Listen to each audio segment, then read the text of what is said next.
So I'm here to present the result of a research that I did together with two colleagues in the past 2 years. During this research, we investigated basically the whole history of the Lutkemeerpolder. And in particular, we focused on the struggle by the people using the polder to defend the polder against the development of logistics industries in the area. So we studied the whole thing from the 1980s to today, and we analyzed the process from an angle that we believed was today still not explored in the discussion of that case, which was the angle of ideology.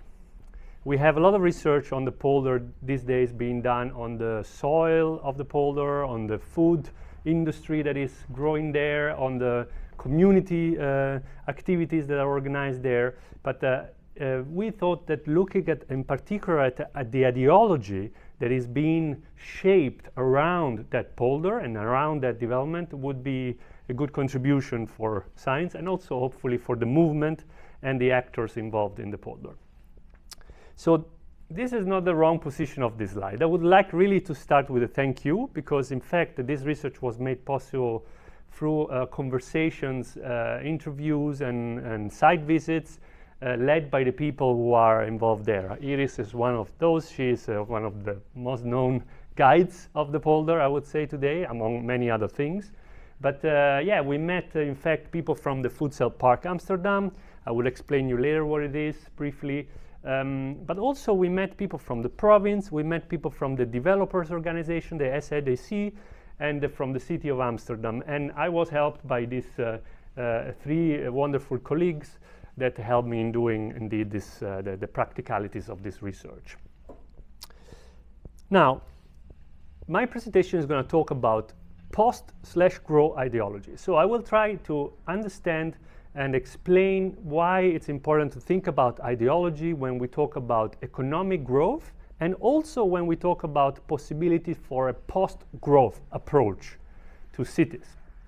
Now, to summarize, the problem with green growth today, green growth is an approach to economic development of cities and nations that is particularly focused on the incentivization and production of what we understand as the sustainability economy, the renewable economy, the smart economy, the economy made of nature-based solution, etc., etc.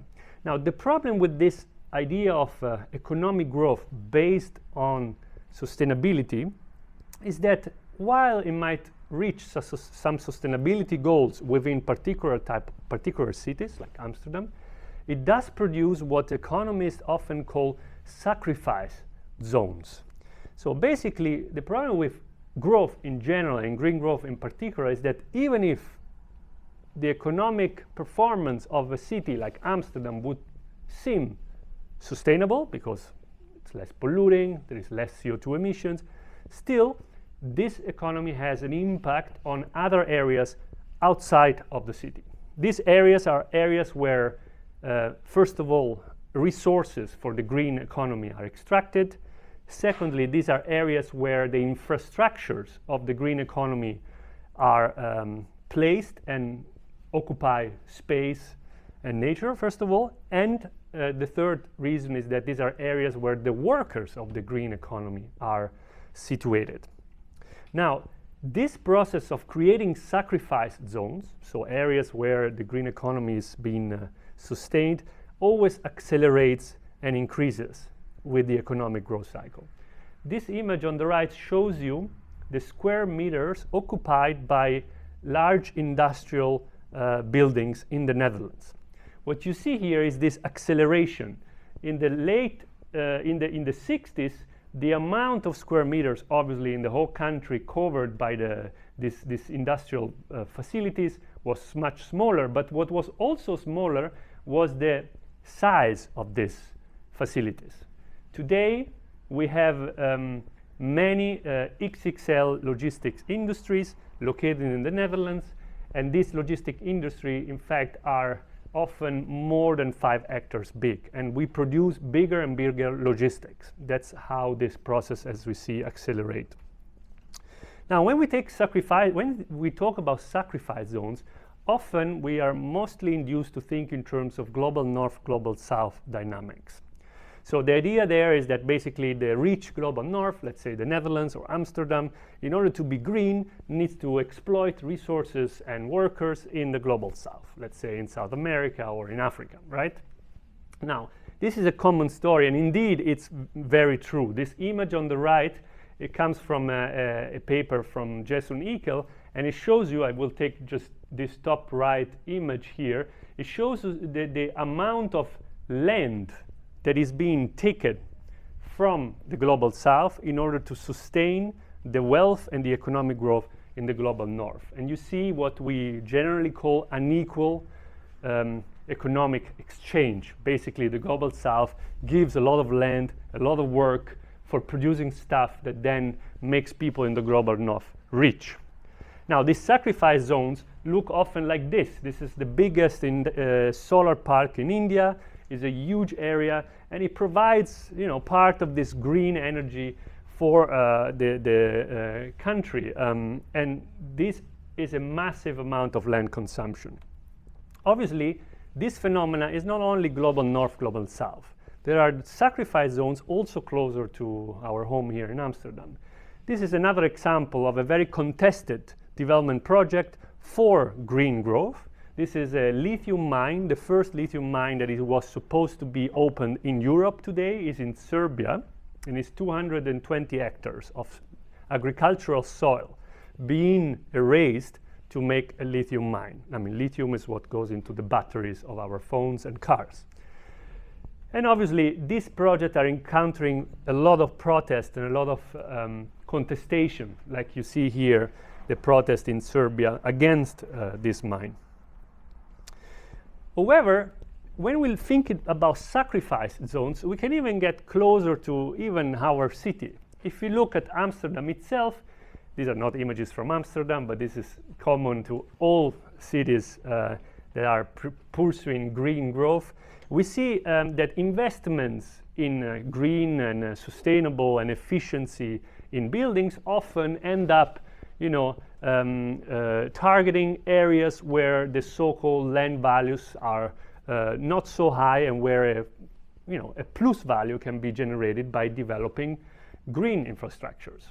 And usually we know phenomena such as renovictions. This is an example of where we invest in social housing to make them more efficient, and in fact those social housing end up being more expensive, so the people who live there needs to be displaced. But also phenomena like low carbon gentrification, maybe you heard this term, basically says that we invest in green, we invest in circular, but by doing that we increase the land prices and the houses prices in areas where land and home prices are low, and by doing that we displace people. Okay, so this is also an example of how this green growth create these sacrifice zones, also, let's say, close to where this money comes from. Now, when we talk about green growth or growth in general, we also need to be keep clear in our mind that this process of making cities economically strong and sustainable does not benefit everybody in the same way. There is quite a strong polarization of incomes and responsibilities if we look at that. This image, which is not very aesthetically very nice, I agree, but it's a very good image, shows you the amount of CO2 emissions per person that is produced according to income groups. If you take Europe here, you see that the top 10% incomes of Europe, so people who earn 1 million euros or more in a year, more or less, that's the amount they earn, they are in the top 10% income, they emit 6 times more CO2 than the bottom 50% of the incomes. Okay, so we have 10% of the population, let's say, of a country like the Netherlands, which is 6 times more responsible for pollution than the bottom 50%. Now, this happens all over the world, also in countries of the global south, where we see very wealthy social groups that basically, through their consumption and investments, they tend to push CO2 emission up. Okay, so this is also an unequal dimension that we need to consider when we think about the limits or the weaknesses of green growth. Now, I would like to go closer to the context of Amsterdam with a step that hopefully will make clear again the paradox of economic growth in urban politics. Okay, now here I try to explain in short how economic growth or how the pursuit of economic growth works within cities and why it is problematic.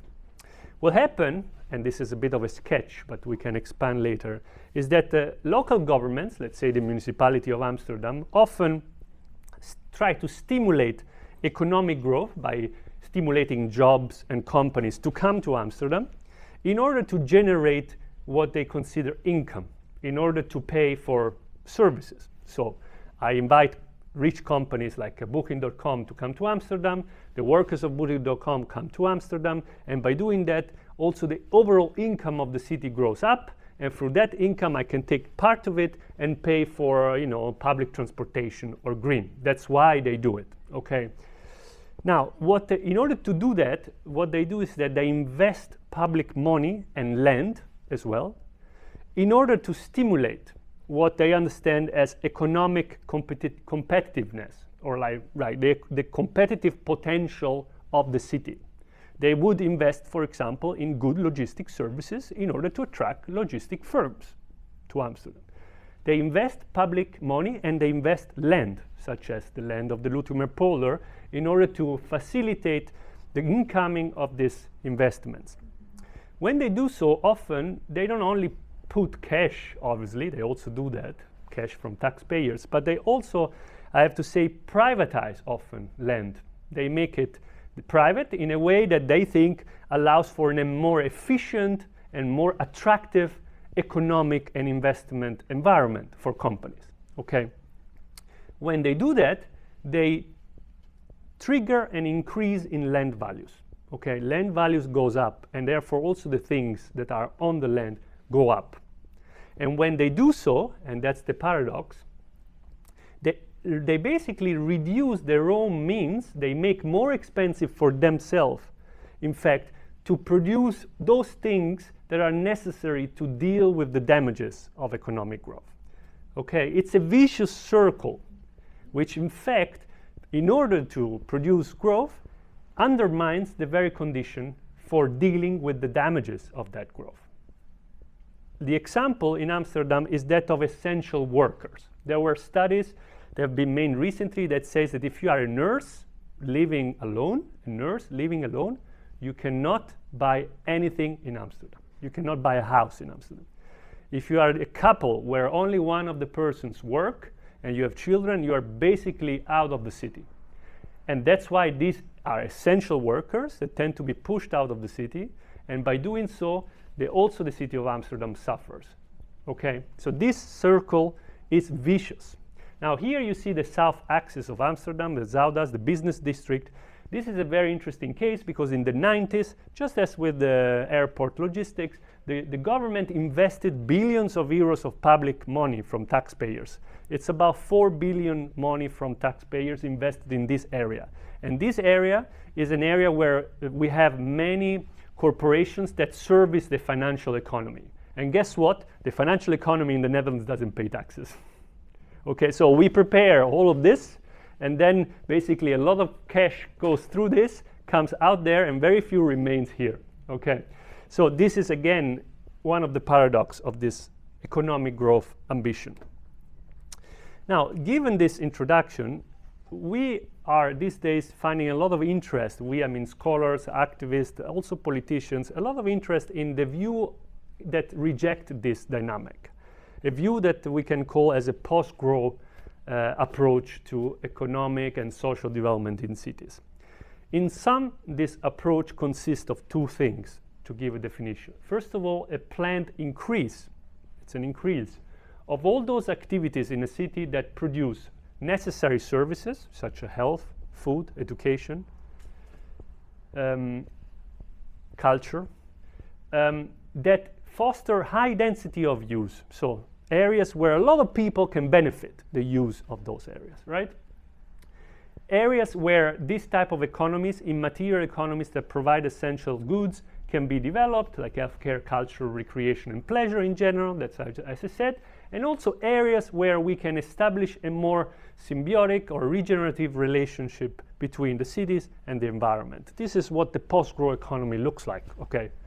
If you want, like a sketch of the post-growth economy, this would be what it would look like. At the same time, a post-growth approach also looks for a so-called planned reduction. Reduction is very important. Of those things that are, unnecessary consumptions and production within the city. Particularly those that have a high environmental impact and are particularly socially alienating. Now, the most common example of these activities that should be reduced, that is given by all post-growth scholars today, is private jets.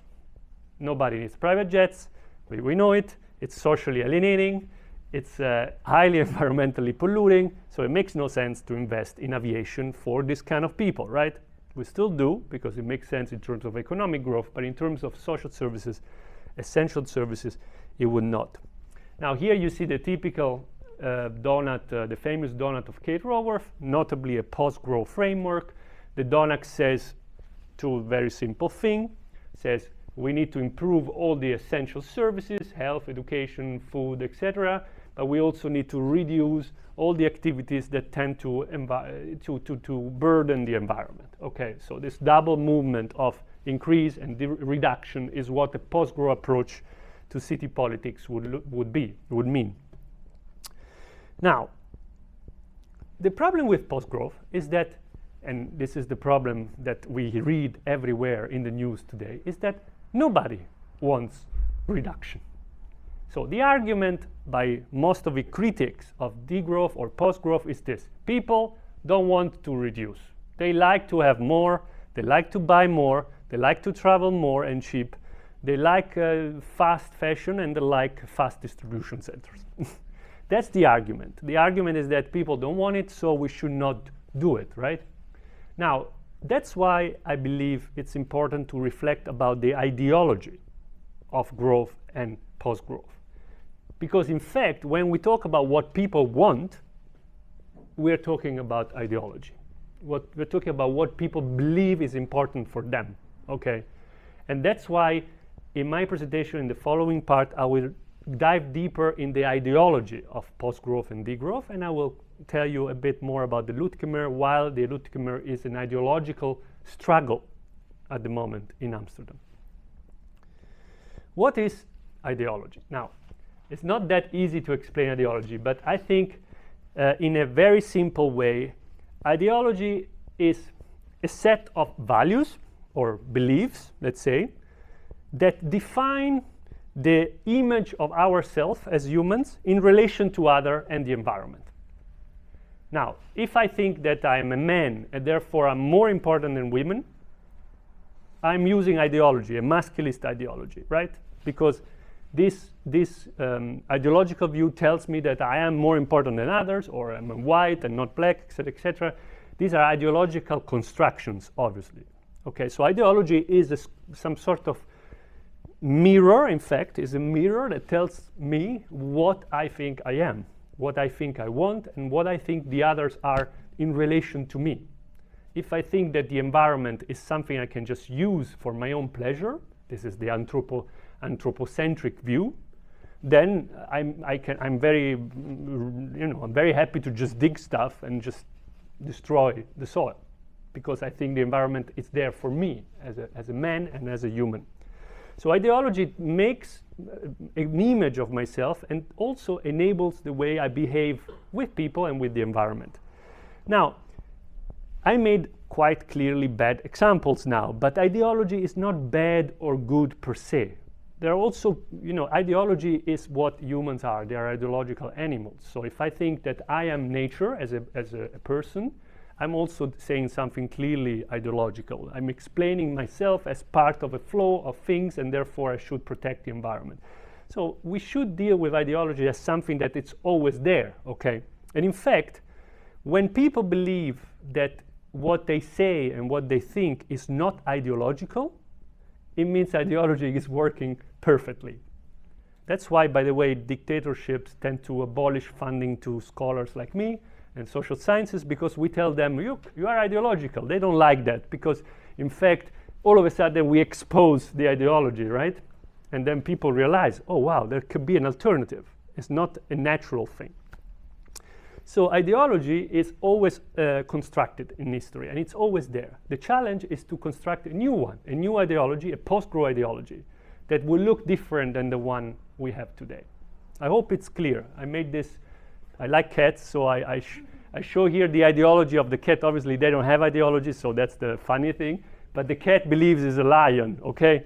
So it would behave like a lion, and that's how cats often behave. They think they're lions. Now, let's dive deeper on ideology, because it will help us to explain also the Lutkemeerpolder. Now, ideology as something that organizes the way we deal with each other and the environment is everywhere.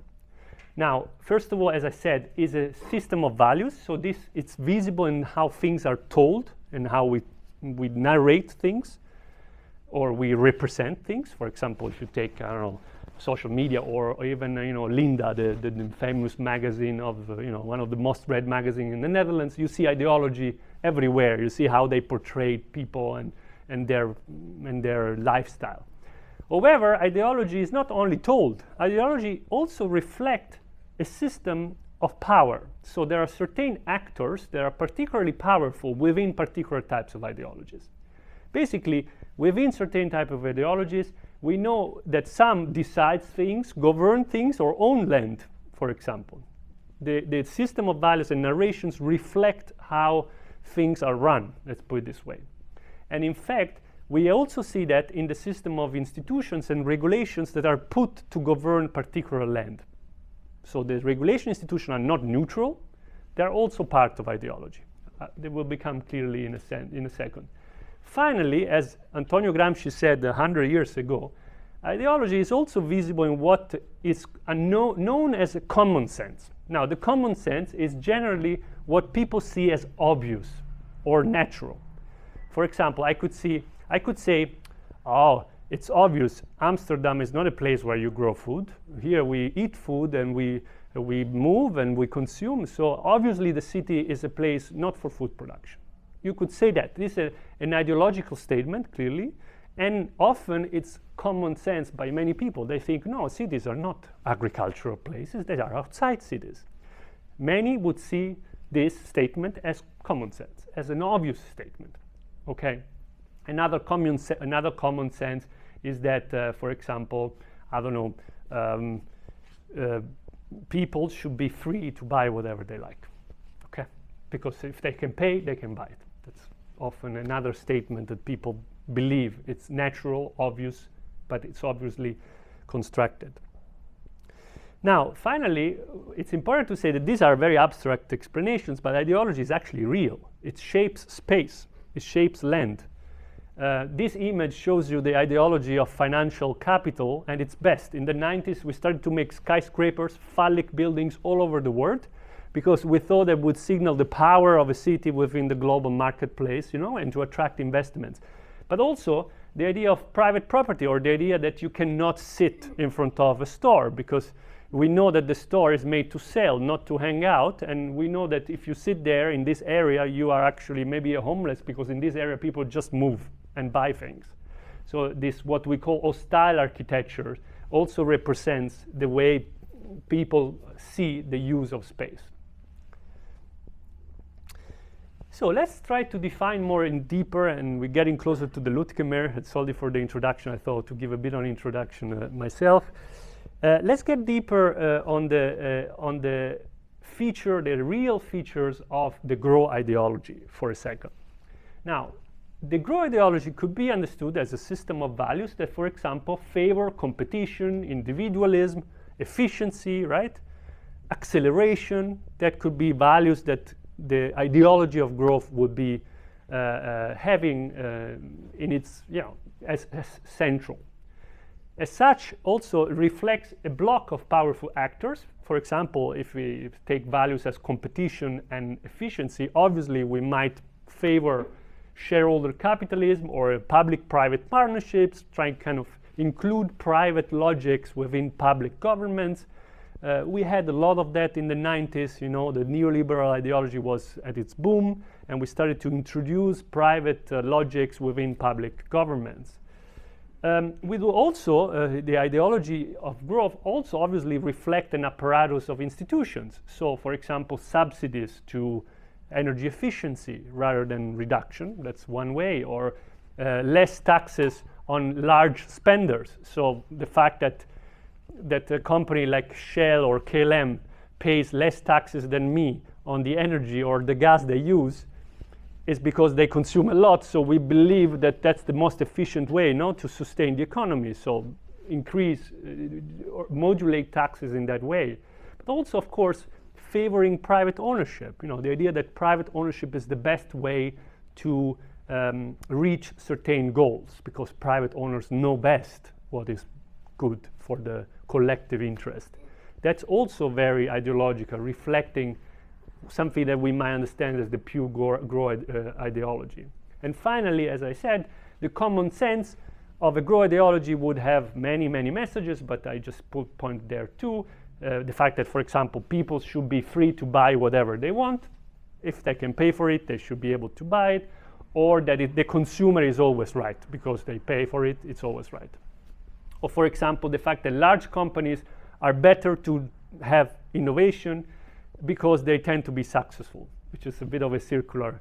The idea that if you're large, you're successful, therefore we should give you more incentives because you are a winner in the economy, and you can invest in green.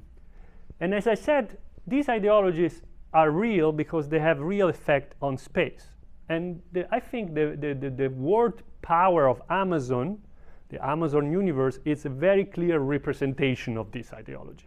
A global giant building massive logistics services and digital logistics, and in fact being welcomed by governments all over the world in order to bring more jobs and more wealth everywhere. Okay. But what would be instead a post-growth ideology? Now, if you say post-growth, I don't have time to go in depth in the whole research about post-growth and degrowth, but in fact you could say that research shows that the system of values of a post-growth ideology would be focused on care, obviously health, food sovereignty, autonomy from economic limitations, and agroecology. These are just some of the values that the post-growth ideology has been studied, as has been studied, might entail. These values are reflected by a block of powerful actors, new actors, different than the other before. For example, public-civic partnerships, so partnership between public government and civic associations, and obviously a focus on local users rather than global investors. Also, the system of institutions that characterize this ideology would include, for example, community land trust and common property rights instead of private property rights. And finally, ideology of post-growth also tries to build a new common sense. Basically, the idea that soil is essential for health and food, so it needs to be protected. For us here, probably it's an obvious statement, right? That soil is essential. But you might be surprised by how many people don't think this is obvious, okay? Or, for example, that everybody needs and wants good food and likes nature. That could also be a common sense that on the base of which we can build a post-growth ideologies. Or the fact that children need healthy green places to play. Now, these things are not alien, right? They are not absurd. People think these things. And that's why, as I will tell you in a second, ideology is always in movement. By the way, this is the real effect of a post-growth ideology. This is Futsal Park Amsterdam. It's a plan made by Community Land Trust to reuse the area of the polder in a way that brings, in a way that is organized around food production, food sovereignty, community-based and commoning. And I think this type of spaces reflect indeed a particular post-growth ideology. Now, my presentation might give you the impression that ideology is like a very unitary. You have a post-grow ideology and a grow ideology, right? That's pretty wrong in the sense that ideology is much more messy. There are post-growth values also within our ideology of growth. In fact, ideology is never consistent or static. It changes all the time, also because things happen all the time. People do things that are often unexpected.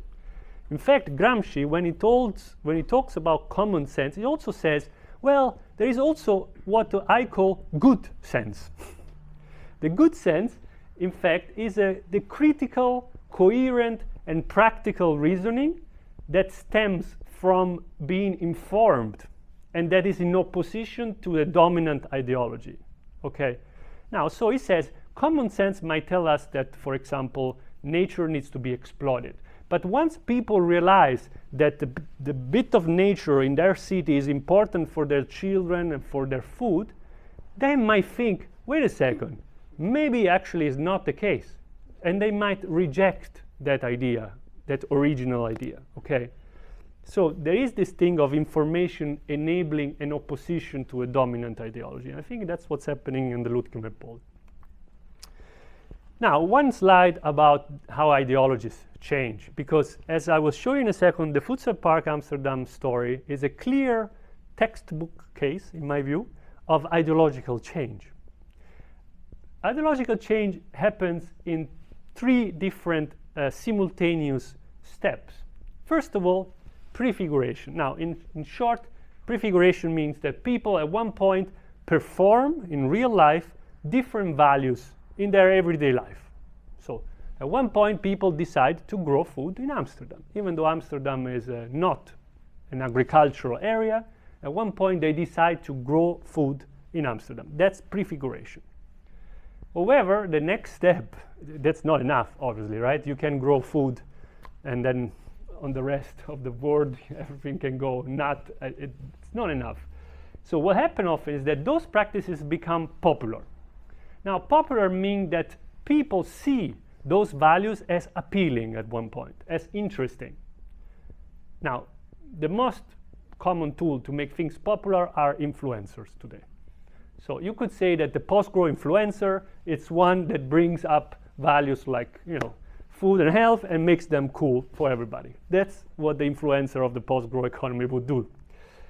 So that's how popularization works, makes those values appealing for others, also those that are not performing those values in their everyday. Also for people who are not growing food or they can't grow food, they still think this is a great idea, okay?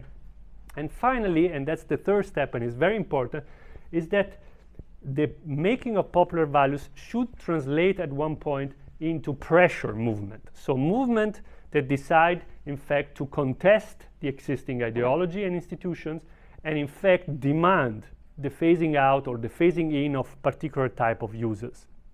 The contestation aspect, it's what builds also upon the other two. In fact, this process that I just described, it's what makes an alternative, something that is different, to an oppositional thing, something that changes the world. Raymond Williams was a famous cultural sociologist of our times. He says there is a simple theoretical distinction between alternative and oppositional.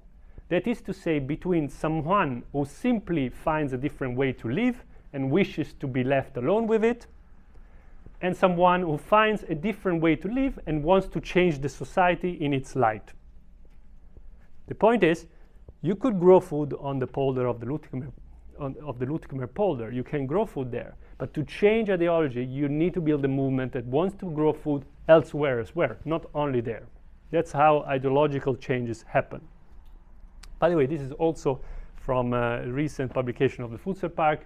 And this shows very well for me the oppositional power of Voedsel Park Amsterdam. It's not about only a plan for the polder, but it's about a movement that tries to undo the institutions that have shaped the growth of Amsterdam. Okay, I like very much this sketch. I don't know who actually made it. Femke van Erikhuizen. Very nice sketch, so I would like to thank her. Now, I think what happened in the Lutkemeerpolder is exactly, again, a textbook or ideological contestation. they did prefiguration. They grew food in the polder, organic food for the city through community-supported agriculture and through defending the existing uses in the area. They made them popular. They organized events, tours, festivals, parties, children educational facilities. Sorry? Dinners, of course. Dinners, plenty of dinners. I mean, a massive amount of things that made that area popular, right? And in fact, they also translated into pressure movement, campaigning, campaigns with, like 500,000 signatures, huge amounts, protest, civic disobedience also, and many other contestation tactics happened there. So the three things that stimulated the change in the ideology of the city were there, okay? Now, in my study, and this I will be fast here, even though we could discuss, I think, in the panel. In my study, I tried to map the ideological history of the polder, starting from the 80s to today. And I mean, I divided the history of the polder in 4 different phases. If we see the first is what I call the birth of the ideological growth apparatus. So it's the time, in fact, when the SADC, the Schiphol Area Development Corporation, was founded by the national government in order to promote logistic services and global competition everywhere in the country. This was the time when this whole machine was formed. And at that time, the only way that the only direct effect on the Lutkemeerpolder was the temporary use contract for the Boterbloem, the farm that was situated there. I hope you know the history of the polder, so I'm gonna go fast, but I can explain more. Obviously, in a second phase, we see more, the consolidation of the system of institutions and regulations. We see public-private partnerships. We see the government getting involved through land and investments. We see, in fact, also the internationalization of the project by attracting international capital there. And we see, in fact, the starting of the eviction of the users of the area. In fact, the first note of eviction to the Boterbloem comes in 2017-18, and that is the time where we start to see that the ideology has an effect in that area.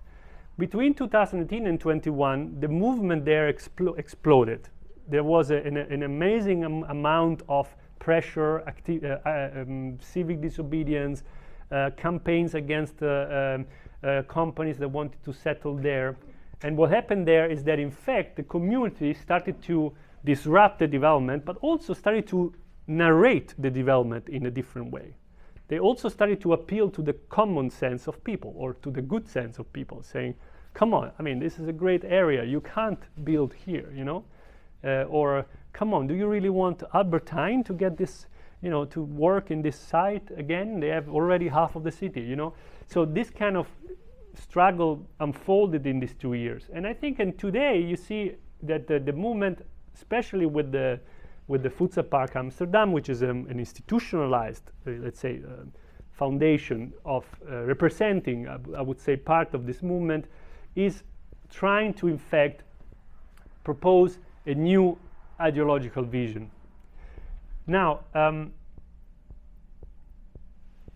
the question here is what's next? Because it is true that from the polder there's been a big political, I think, a big political movement started there and is still existing, right? The question now is, what is the next step, in my view? Because, of course, the priority and the source of the movement remains the protection of the polder, okay? But if we look at this movement from a point of view of the ideology, then we could ask ourselves whether this could become the basis of a new green social vision for the city, meaning for a city at large, not only for the polder, okay? So a vision that brings back agroecology, food commoning within the city as such, not only within the polder. Because ideological struggles are never local, and that's the point. Ideology extends beyond the local. So that's why I think it's an important avenue or pathway to understand. Because in my presentation, as I understood, it's post-growth, I understood it as an ideology that deal, in fact, with the uncertainty of the future by particularly fulfilling or putting at the center the provision of essential needs, okay, which and food is one of those. Now, I would like to conclude with these slides, which are more questions than conclusions, because for me, I think is a moment in which we can, in fact, reflect about the potential of this, you know, indeed movement grown in the last 30 years. Thank you very much.